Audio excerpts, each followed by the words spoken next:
Hey, what's up, guys? This is Starrychelx here, doing my very first commentary. So bear with me if I bore you guys. Hopefully I won't. First things first, though, this commentary is about Castle Wars, and I know a lot of people out there are like, "Dude, another Castle Wars video." I really don't care about Castle Wars, but bear with me because trust me, if you're a player who doesn't know what real Castle Wars is about, you're about to get a lesson into it. Um, this isn't a normal Cast Wars video. Like I said, it's a commentary, and I'm here with my friend Mai. He's in my clan chat. Let me just call him over. Um, so basically, what I'm gonna show you in this video is uh how to play Cast Wars. Number one, you can see that uh this is my gear right here, and I'm a mage defender right now. I know I'm not like exactly. This isn't exactly a guide per se. It is a commentary. Maybe I can make a more structured guide in the future. But for now, just play along with me or just stick along. I'm trying to. This is my very first commentary, so just bear with me. Um, so yeah, this is my gear. You can see. I'm a mage defender, so I'm wearing, my max mage gear. I have arcane stream necklace that I got from Dungeoneering. You need at least 70 Dungeoneering to get this. Uh, chaotic staff, I got that. You need at least 80 Dungeoneering for that, and a certain number of tokens for both of these. Arcane spirit shield. This gives you, let's see, what the exact is. I think it gives you plus 15%. Onyx ring imbued. You can use Seer's ring. The imbued comes from what is it? The one mini game. What's that one mini game, guys? Shoot, I forgot, but I'll get it. And Infinity boots again for mage bonus, and of course gloves. But the other thing about gloves is when this game started, I put my Castle Wars bracelet on, and that's huge. Castle Wars bracelet. You need one of these before you play. Every single game of Castle Wars that you play, you better buy yourself a Castle Wars bracelet. I mean, buy yourself like 1,000 of them. These are cheap, and if you're gonna be playing Castle Wars, just have these on you. So yeah, like I said, before the game starts, you want to have this on you. Once the game starts, you can drop it, switch to your barrels gloves or whatever gloves that you have, and you can drop it. Now what I just went over is the gear for mage defending. What you need to understand is that there's two positions in two basic positions in Cast Wars.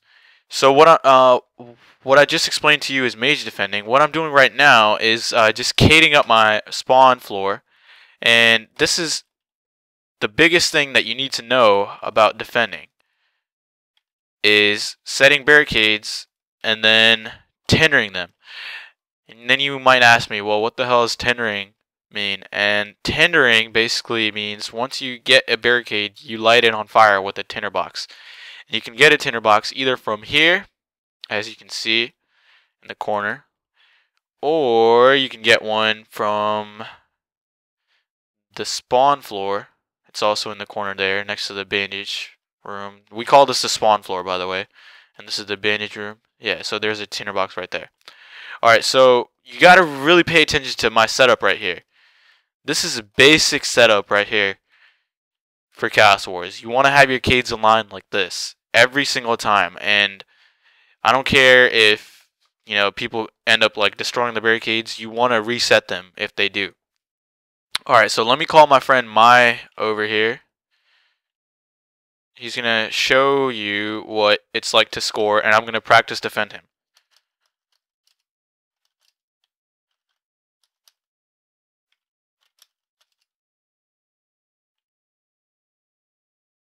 Whoops. Look at that glitch right there. Nice little hovering cade. Alright, so I'm going to safe my flag. Yep, just ran it into my castle, saved my flag. And By the way, don't pay attention to my inventory. I know I'm carrying like Armadillo, Fury, and that sort of thing. Don't pay attention to it. Normal Mage Defender wouldn't have Armadillo, Spectral, and all that. What they would carry is an Overload, maybe 2 Super Prayers. You can change it, 3, 4 Super Prayers if you want. Of course, your runes. You need plenty of runes to cast Ice Barrage. Yeah, that's the other big thing. You need to have, obviously, the stats. You can't, be a Mage Defender if you don't have 94 Mage. It's just not possible. And I don't think you should be maging if you're not rich enough to afford barraging in the first place. So let's get that clear. Secondly, you want to have, max gear, because if you're using Mystic or like Mage Book, it's not going to be any good against people who are wearing Armadillo and Spectral and all that.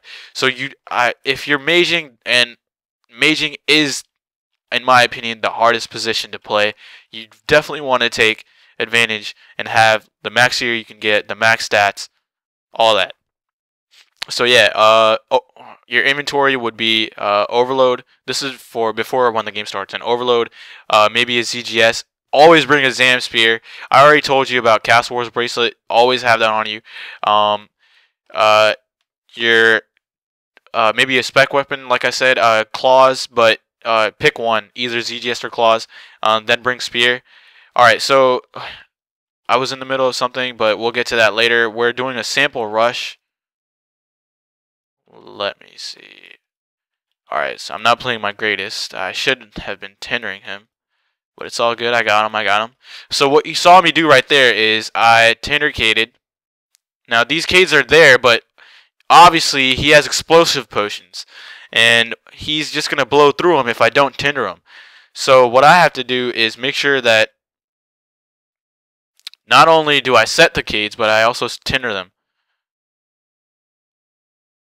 Because it's not going to do you any good to set all your cades up and then not tender them. And tendering them obviously allows me to get more casts off and get a chance to freeze him, and it also doesn't let him use an explosive potion on it because it's lit on fire. Now, just let me get one thing straight. This is just a basic, one-on-one. A normal Cast Wars game would definitely be a lot bigger than this. In clans, what we do is we have like 10-on-10s, 20v20s, even full outs.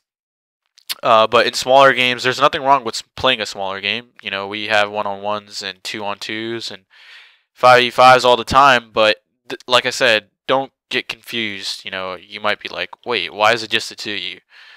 Alright, so as you can see, when he gets unfrozen, my job is to anticipate when he's getting frozen.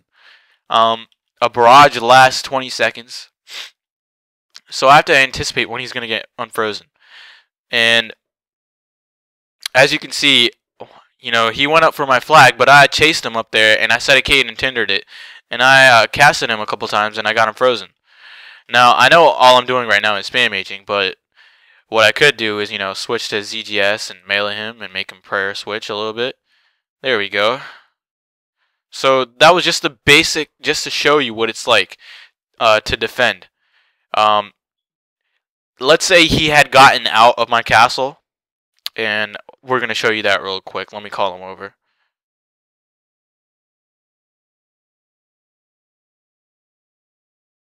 Right, so here he is, my stealth.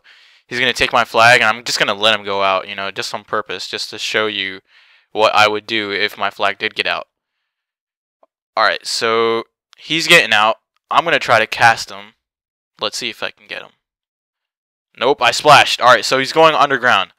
What I got to do is, it's not a good idea to chase him underground. You want to definitely chase him, but it's not a good idea to chase him underground. So what I'm going to do is I'm just going to cut through mid and go straight to his castle.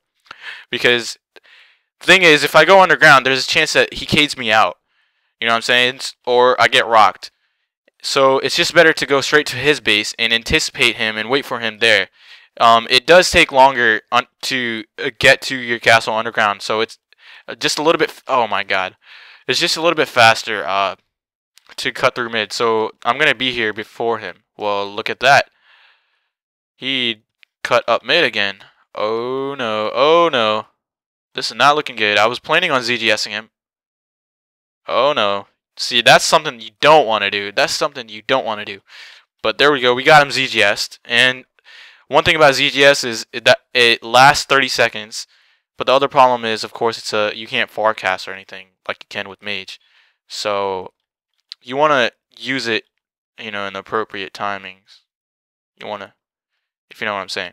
So again, I have a few cades on me, not very many, but I can still set cades at his base and try to slow him down there and catch up to him.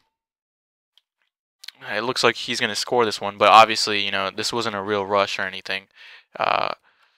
This is just to show you what to do in case your flag gets out of your base. Oh yeah, what I just did right there is basically just tendering my cades just to clear him, from his base, so that I can have so I can use them in my base instead. And also keep in mind that there is a limit to how many cades you can set. That limit is 10.